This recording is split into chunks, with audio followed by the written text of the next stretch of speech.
Your confidence, where does that come from? Since I was a kid, I've always been confident in everything I do. Yes. I love watching the smaller guys play because they defy odds, and Jalen is a perfect example. 6'8", he's 225 pounds. He has the ball on the string. More importantly, his vision. 54th straight double-double, the longest streak by any player since the NBA-ABA merger. He's going to win the MVP within his first 4 years. One of the next 3 years, he'll win MVP.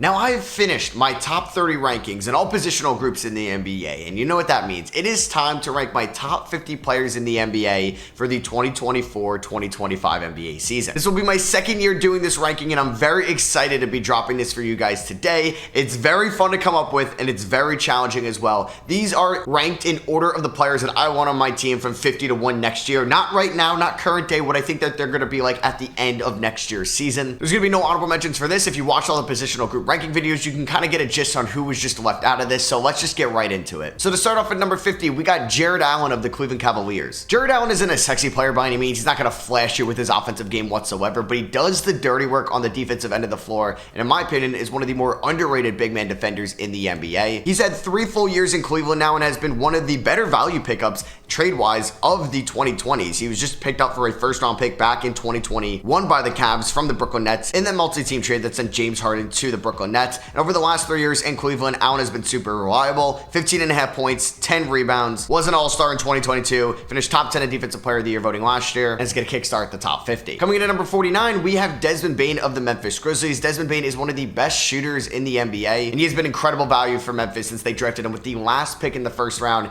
in the 2020 draft. Last year, in 42 games for the Grizzlies, Bane averaged 23.5 points, 4.5 rebounds, 5.5 assists, and still shot an elite 38% from 3 on fantastic volume with 8.5 3-point attempts a night. He's one of the best in the half court at just getting off of screens, getting wide open looks from downtown, because he's very smart in that sense that he knows where to get open, he knows where his spots are, and he's not going to be a number 1 ever on a really good team, but he's a nice complimentary piece in Memphis, coming in at number 49. Coming in at number 48, I have Zach LaVine of the Chicago Bulls. Yeah, Zach LaVine is still a top 50 player in the NBA. I know he's overpaid, but LaVine is still one of the better all-around scorers at the shooting guard position. In his last full season in 2023, LaVine put up 25 points, 4.5 rebounds, and 4 assists a night on good efficiency. He shot 49% from the field, 38% from 3, and 85% from the line. He's still insanely athletic. He can get downhill. He can finish at the rim, and I do think he is a little bit more scoring and overall offensive upside than Desmond Bane. Coming in at number 47, I have Scotty Barnes of the Toronto Raptors. Scotty Barnes is always going to be a tough player for me to rank, in my opinion. I do want to see him excel this year as a winning basketball player. I don't think the Raptors are going to be great next year, but Scotty can prove me wrong just having a very good year number 4 in this league. He had a disappointing year number 2, but bounced back right last year in year number 3, where he was an all-star. As a 22-year-old, he averaged 20 points, 8 rebounds, and 6 assists a night, and maybe he's never going to be a top option offensively on a really good team, but he's going to be someone that is a very good defender and can be a nice complementary offensive piece. Coming in number 46, 1 spot ahead of Scotty Barnes, I do have Jalen Williams of the Oklahoma City Thunder. And you might be like, Matt, you don't think Scotty Barnes is better than Jalen Williams? And I honestly don't. I do think if Jalen Williams and Scotty Barnes swap teams, Scotty Barnes would be a phenomenal complementary piece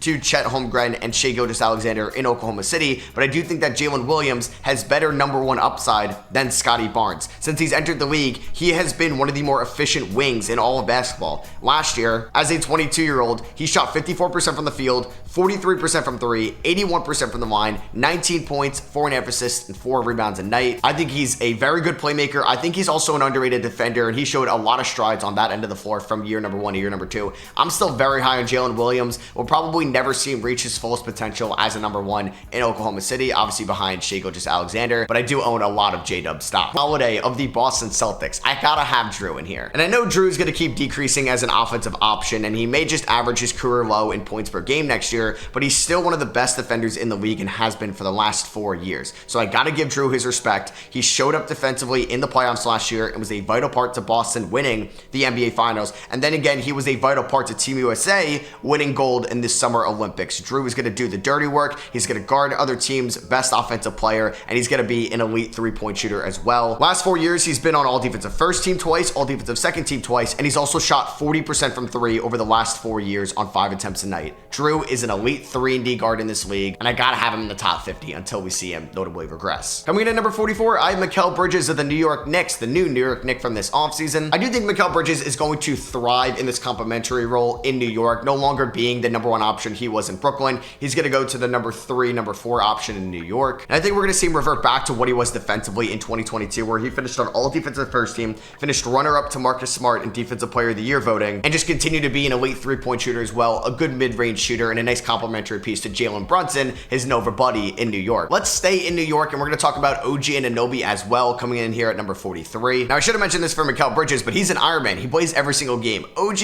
is a little bit of the opposite. OG has definitely been banged up over the last couple of years. He hasn't played above 70 games since his rookie season back in 2018, but when OG Anunoby is healthy, he's one of the top 3 perimeter wing defenders in all of basketball. He's one of the best defenders in all of basketball. You can make a good argument that he's a top 5 defender in all of basketball, and he's also going to be an elite shooter as well. He shot 39% from 3 with the Knicks last year. He shot 38% from 3 with the Raptors the couple years prior to the trade. And when he wants to be aggressive, he's going to get to the rim. He's going to finish inside. He's super strong. He's stocky, and in my opinion, is one of the better 3-and-D players in all of basketball, and I just love him as a complementary piece in New York. Coming in at number 42, I have Miles Turner of the Indiana Pacers. Miles Turner's just been reliable for the Indiana Pacers. They drafted him with the 11th overall pick back in 2015, and he's definitely exceeded expectations by a lot. And what I liked about Miles Turner over the last 2 years, he's become so much better as an offensive player. He went from averaging around 12, 13 points a night to now averaging around 18 points a night. Over the last 2 years, 17.5 points, 7 rebounds, 2 blocks a night, and is going to shoot 37% from 3. So I'm getting elite rim protection and a center that can space the floor. Yeah, that is one of the more valuable big men in all of basketball. Coming in at number 41, I got Rudy Gobert of the Minnesota Timberwolves. Yeah, Rudy's just going to be a tough player to rank because he's such a limited player offensively. He's only going to be able to get dunks inside and just really only be able to score with inside 5 feet. He's not going to be able to do anything unless it's that turnaround jumper against Denver in the playoffs. But he just won his 4th Defensive Player of the Year. I got to give Rudy the credit. He's the current best player on that end of the floor in all of basketball and has been for pretty much the last 5 or so years. But just the offensive limitations is holding him back from being in the top 40. And I don't think it's a hot take, but I don't expect him to win Defensive Player of the Year this year. Coming in at number 40, we got Alperen Şengün of the Houston Rockets. Şengün, like mentioned before about Scotty Barnes, broke out last year in year number 3. He finished 3rd in most improved player voting. He went from 15 points to 21 points and also tagged along 9 rebounds and 5 assists a night and shot 54% from the field and is looking like a legitimate building block for the Houston Rockets going forward. It's going to be interesting to see if they give him the rookie max extension or maybe Jalen Green, both or neither. We'll see. Coming in at number 39, it's our second Minnesota Timberwolf and it won't be our last. We have Karl Anthony Towns. Towns has now been playing a little bit more power forward going forward as well, and he's been the best shooting big man since he's pretty much entered the NBA. He's shooting 40% from 3 on his career average. He shoots above 50% from the field. He's going to average 20 points a night and 8 rebounds as well. He's not going to be the greatest defender, but he's really thriving in a number 2 role to Anthony Edwards in Minnesota. Coming in at number 38, I got Julius Randle of the New York Knicks. Now, the reason I have Julius Randle ahead of Karl Anthony Towns, we've seen Julius Randle lead teams as a number 1 option. He won most improved player in the 2021 season when he led the Knicks to the 4th seed in the Eastern Conference. And that year, he finished 8th in MVP voting, was an All-Star and on All-NBA second team. He had a little bit of a down year in 2022, but in 2023, All-NBA third team and an All-Star, and last year he was an All-Star and in my opinion was on his way to getting another All-NBA honors. He shot 47% from the field, was a little inconsistent from 3, but he's a phenomenal playmaker. He's going to average around 5 assists a night. He's a bruiser inside. He's going to get his rebounds for somebody that is under 6'10", and he's a very good scorer. Yes, there's the turnovers. Yes, there's defensive lapses, and he hasn't shown up in the playoffs, but we've yet to talk about one player in this video that has shown up in the playoffs as a number 1 option. Coming in at number 37 is a player that's shown up in the playoffs, but more as a number 2 option, and that is Jamal Murray of the Denver Nuggets. Jamal Murray is fresh off a new $200 million contract extension.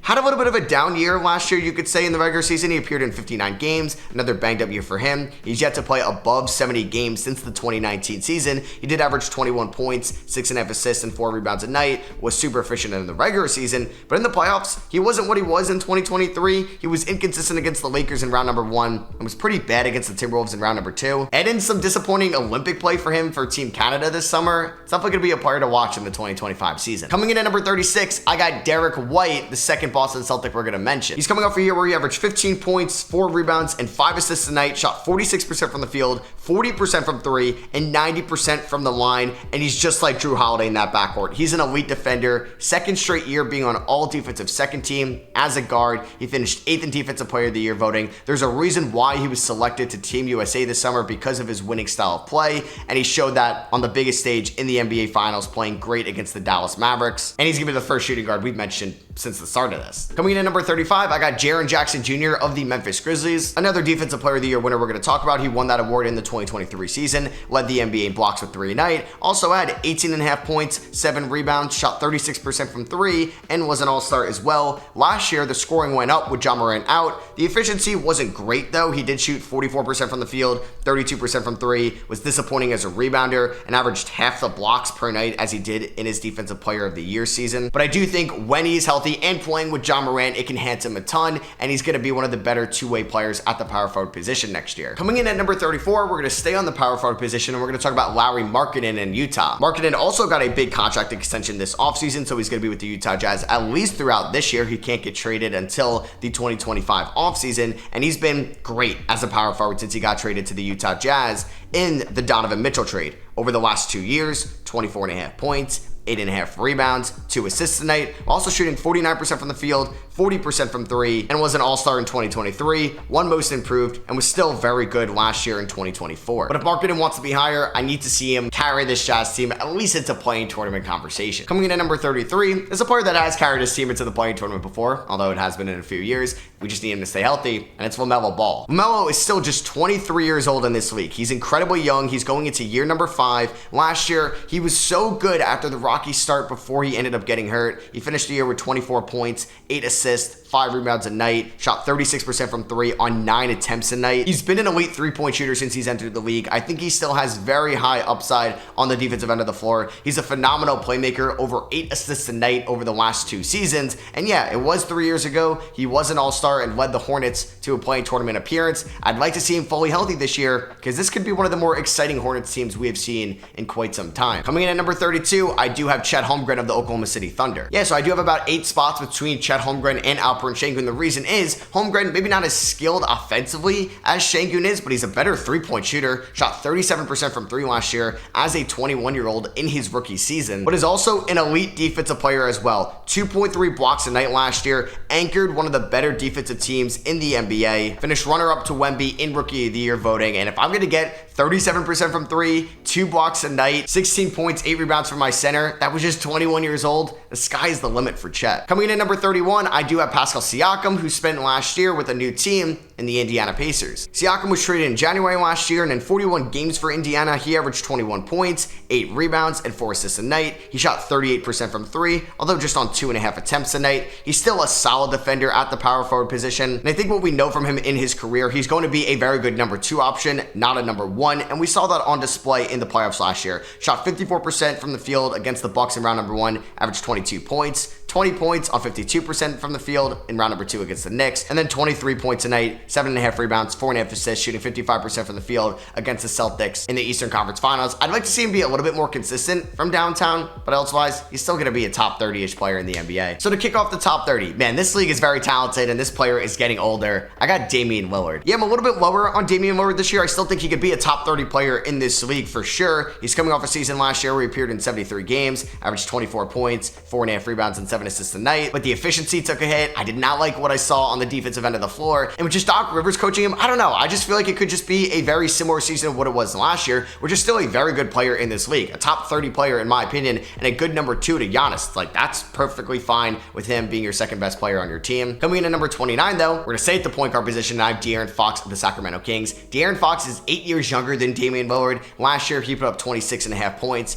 4.5 rebounds, and 5.5 assists a night, 47% from the field, 37% from 3. In my opinion, is a better defender than Damian Lillard as well. I don't really think their production was too different last year, and just Fox being 8 years younger, I'm just higher on Fox going into next year than Dame. Next up, we have another point guard, and it is Tyrese Maxey coming in at number 28. Maxey's coming off a year where he averaged 26 points, 4 rebounds, and 6 assists a night, shot 45% from the field, 37% from 3, and 87% from the line. He's one of the best right-hand layup packages in all of basketball. He He was an all-star last year and obviously won most improved player. And when you're just looking at Dame, Fox, and Maxey, who I want as a number 2, I like Maxey over Fox and Dame next year. And we're going to continue the run on point guards. Coming in at number 27, I do have Trae Young of the Atlanta Hawks. We've seen Trae Young be a number 1 option in the playoffs. It was a little bit ago when he led the Hawks to the conference finals in 2021, but Trae Young is a really good player, and I'm excited to see him no longer with DeJounte Murray in that backcourt. It's going to be Dyson Daniels. It's going to be Kobe Buffkin. It's going to be some different options that are better defensively than DeJounte. And Trae Young has basically averaged 27 points and 10 assists since the sophomore year of his career. Since 2020, 27 points and 10 assists. That is phenomenal. A steal a night. He's going to shoot 44% from the field, 36% from 3. There's going to be some bad shooting nights. There's going to be some bad defensive nights, but Trae Young is one of the best playmaking point guards in all of basketball. Coming in at number 26, I have Zion Williamson of the New Orleans Pelicans. Last year was a feel-good season for Zion Williamson. We finally got to see him healthy. He appeared in 70 games, which is the most in his career. We also got to see him play a little bit more at the point forward position. He improved his playmaking, his initiating, and I thought ran the pick and roll at a very high level, especially in the second half of the season. He averaged 23 points, 6 rebounds, and 5 assists, shot 57% from the field, and led the Pelicans to a play-in tournament appearance. And I thought could have given the Thunder a run for their money in round number 1 if he was healthy. And if he lost some weight this offseason, Zion Williamson could be flirting with a top 20 player in the league next year if he could just stay healthy. And kicking off the top 25, I have Paolo Banchero of the Orlando Magic. Yeah, I am very high on Paolo Banchero next year. He was 21 years old last year and led the Orlando Magic to Game 7 of round number 1 against the Cavs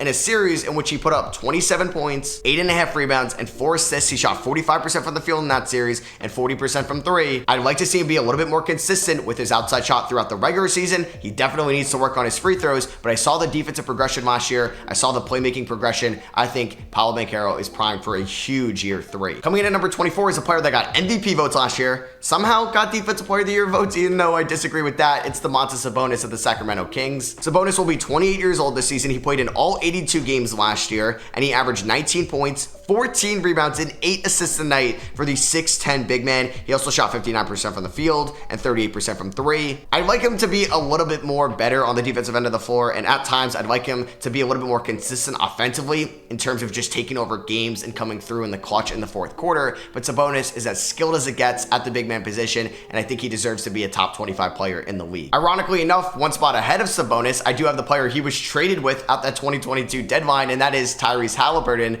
of the Indiana Pacers. Halliburton last year, it was a tale of two halves. In the first half of the year, he was phenomenal. He was the best playmaker in the league, an elite three-point shooter, and then his play dropped off a little bit in the second half. He was more inefficient, more passive with the ball. The defense wasn't great, and this could be due to injury, but he was really good in the playoffs when it mattered. He wasn't consistent at times against the Bucks in round number 1, but showed up against the Knicks in round number 2. In that 7-game series, he averaged 21 points, 7 assists, and shot 54% from the field and 43% from 3. He was great in 2 games against the Celtics in the Eastern Conference Finals. There's a reason why he was selected to Team USA, because of his well-balanced style of play, and I think Halliburton, being just 24 years old, can be an all-star starter again next year. I already got him at number 22, and he may prove me wrong this year. He's 20 years old, going into year number 2. I got Victor Wembanyama. Wemby's coming off a rookie year where he averaged 21 points, 10.5 rebounds, and 4 assists as mainly a 19-year-old. 46% from the field, 33% from 3, and that went up in the second half of the year as well. Led the NBA in blocks with 3.5 a night. Oh yeah, 1.2 steals, 3.9 assists as well. He won Rookie of the Year. He was on All Defensive First Team and finished runner-up in Defensive Player of the Year as a 19-year-old. If the ball handling can get better, if he can cut down on the turnovers, Wemby is going to be a top 20 player in just year number 2. Coming in at number 21, I got Bam Adebayo of the Miami Heat. It's been a fun offseason for Bam. He got the keys of the city to Miami. He won a gold medal with Team USA, got a nice contract extension from the Miami Heat. And if we look at every year since 2020, finished 5th in Defensive Player of the Year that season, 4th in 21, 4th in 22, 5th in 23, 3rd in 2024. I'm thinking this could be the year Bam Adebayo finally wins Defensive Player of the Year. One spot ahead of Bam, I have his teammate in Miami, and that is Jimmy Butler, coming in at number 20. Last year was a little bit disappointing for Jimmy Butler, but he was still very good in the 60 games he played in. 21 points, 5 rebounds, 5 assists, 50% from the field, 41% from 3,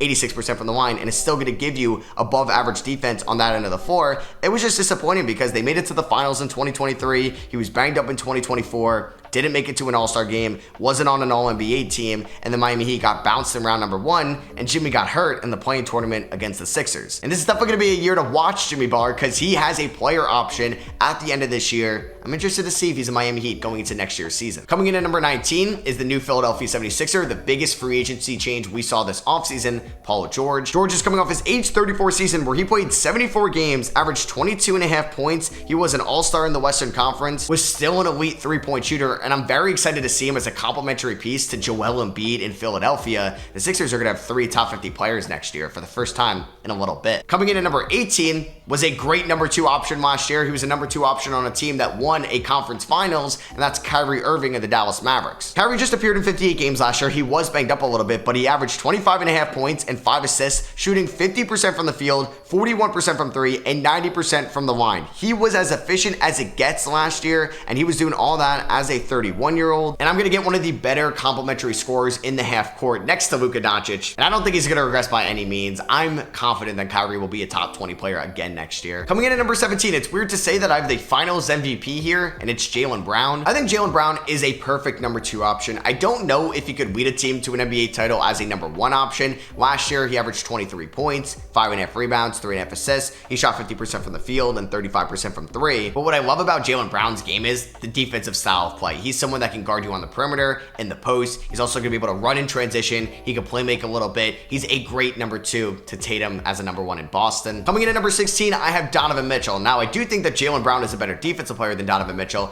I just like Donovan Mitchell better on the offensive end of the floor. I've also seen Donovan Mitchell excel as a number 1 option, and that's not a knock on Jaylen Brown. We've just never seen him as a number 1 option. I do question that a little bit, but Donovan Mitchell has been phenomenal since he got traded to Cleveland in that 2022 offseason. Since he got traded to Cleveland, he's been averaging 27.5 points, 5 assists, 4.5 rebounds a night, 47% from the field, 38% from 3. He was an all-star in each of the 2 seasons. He finished 6th in MVP voting in the 2023 season, led the Cavs as the top 5 seeds in each of the 2 seasons, and they won a playoff series last year as well. Coming in at number 15, I got Devin Booker of the Phoenix Suns. Devin Booker was great this summer for Team USA, coming off the bench a little bit, starting a little bit. He was super efficient, a great complementary piece, and I'm excited to see Devin Booker go back to being one of the top scoring options on his team next year in Phoenix. He was asked to play a new position last year, to play point guard for really the first time in his career, and he excelled at that. 7 assists, he shot 49% from the field, 36% from 3, 88.5% from the line, averaged 27 points. Their turnovers weren't as high as I thought they'd be. They've actually been the lowest in quite some time in his career, and I do think he's improved as a defender over the last couple of years. I think he's super great as a number 2 to KD as a number 1 in Phoenix. Coming in at number 14 though is a current number 1 option for his team, a team that went to game 7 of round number 2.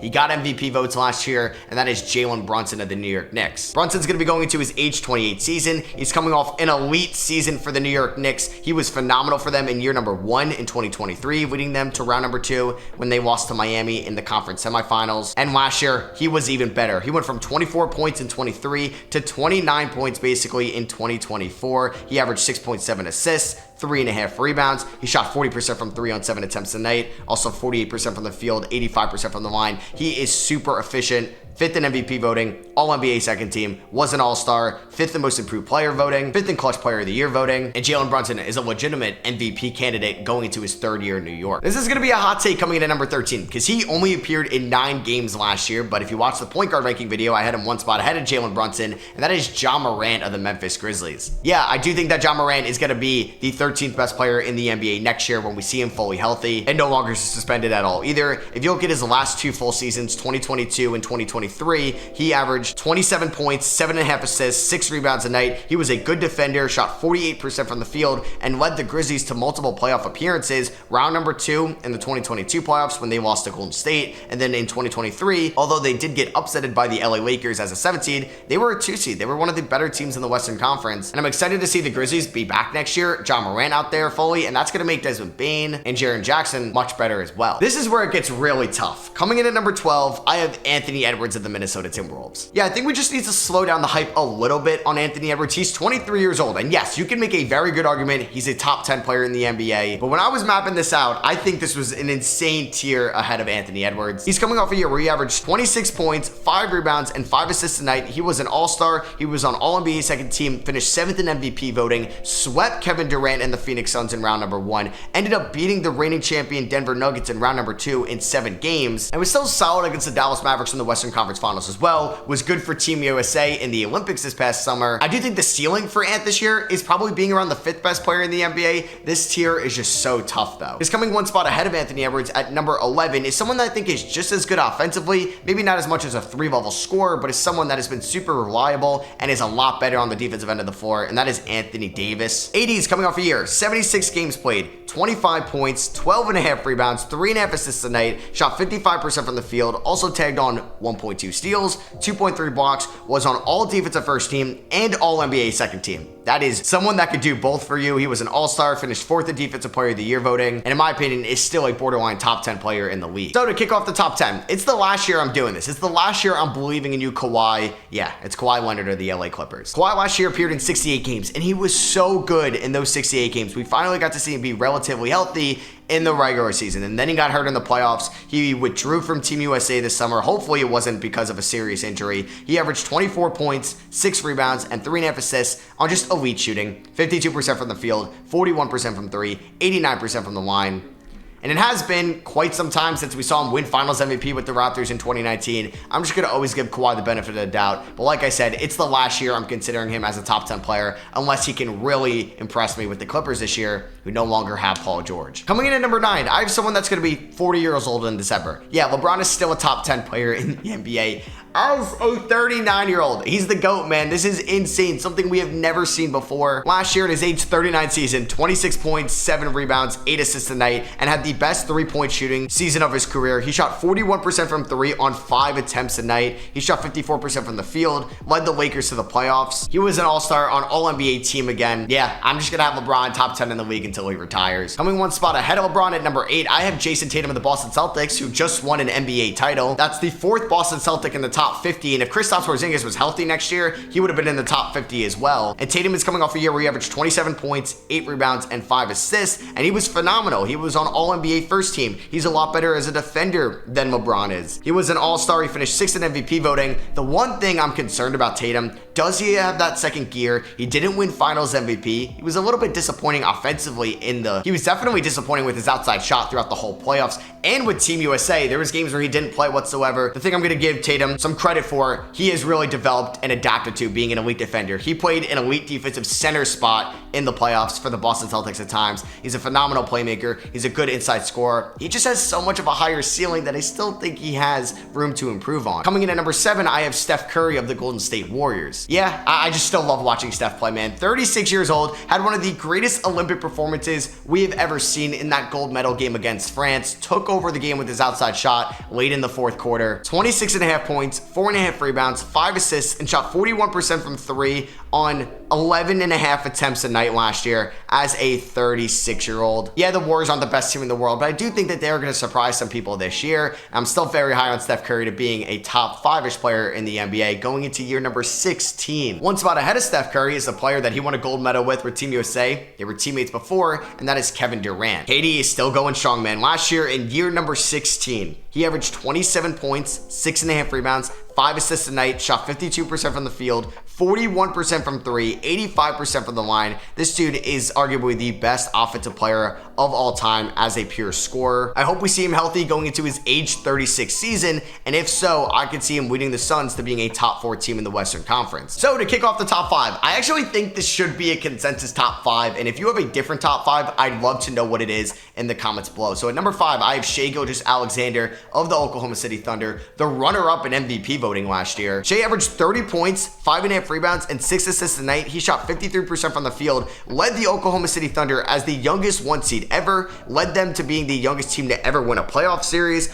All-NBA first team, All-Star, got some Defensive Player of the Year votes as well, and he's a plus on that end of the floor. Shai is one of the 5 best players in all of basketball. Coming in at number 4, he's never going to be in the top 3 unless we can see him show up in the playoffs, and that is Joel Embiid. But Joel Embiid, over the last half decade, has been one of the best regular season players in all of basketball. Basically since the 2022 season, over the last 3 years, he has averaged 32.5 points, 11 rebounds a night, 4.5 assists, over a steal and block a night, and has won an MVP, multiple scoring titles, all throughout the regular season. Last year, he was averaging 35 points per game before he got hurt. He was an all-star, but it's just not showing up in the playoffs. All three of these players ahead of him have been to an NBA Finals. Embiid has yet to be out of round number 2, and that's what's holding him back from being in the top 3. But if they make it to the conference finals or NBA Finals this year, Embiid will finally be a top 3 player in the NBA, in my opinion. Coming in at number 3, hasn't won an NBA Finals, but he has been to one, the most recent one, and that is Luka Doncic of the Dallas Mavericks. Man, a lot of highlights have been circulating on Twitter this offseason of Luka when he was a lot younger, a lot more athletic. I just don't know what happened there because he's just still 25 years old, and he averaged 34 points per game last year. He won the scoring title for eligible players. He was on All-NBA first team, finished 3rd in MVP voting, led the Mavericks to their 2nd conference finals appearance with him as the number 1 option, and they went to the NBA Finals, pretty much dominating the Minnesota Timberwolves in the conference finals. Luka is one of the most craftiest players in all basketball. There are some liability issues on the defensive end of the floor. There are some maybe character issues if he's not getting his way with foul calls and stuff like that, but until Luka Doncic wins an NBA title, in my opinion, or at least an MVP award, he can't be in the top 2. Coming in number 2, I think has lost a lot of respect to some people. I don't know why he should be number 2, I think, on everybody's top 50 ranking, and that is Giannis Antetokounmpo. Giannis is still one of the best players in all of basketball. He's going to his age 30 season. Last year, 30 points, 11.5 rebounds, 6.5 assists, 61% from the field. All-NBA first team member, 4th in MVP voting, an all-star, 9th in defensive player of the year voting. He's better defensively than anybody that we're going to talk about in this top 10. He's won a defensive player of the year award. He's won 2 MVPs, and he hasn't been healthy in the playoffs since the 2022 season, where he was unreal against Boston, and they lost that series because they didn't have Chris Middleton. They were up 3 games to 2 as well. And oh yeah, won the finals in 2021 and was a finals MVP that season as well. Giannis still needs the respect in this league, and I wouldn't be shocked if they win it all this year or he wins MVP. Coming in at number 1, maybe there'd be some debate if he didn't win the MVP because he did have a disappointing playoff exit in round number 2, but they won it all in 2023.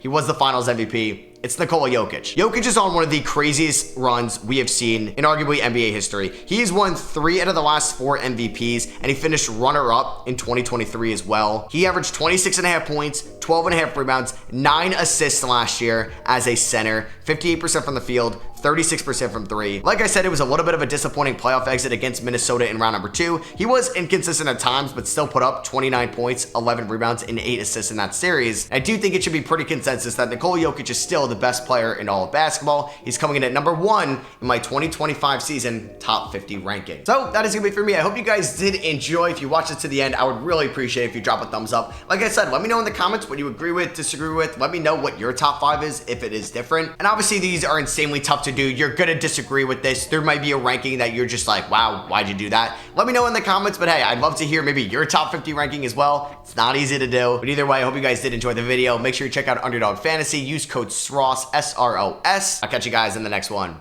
Peace.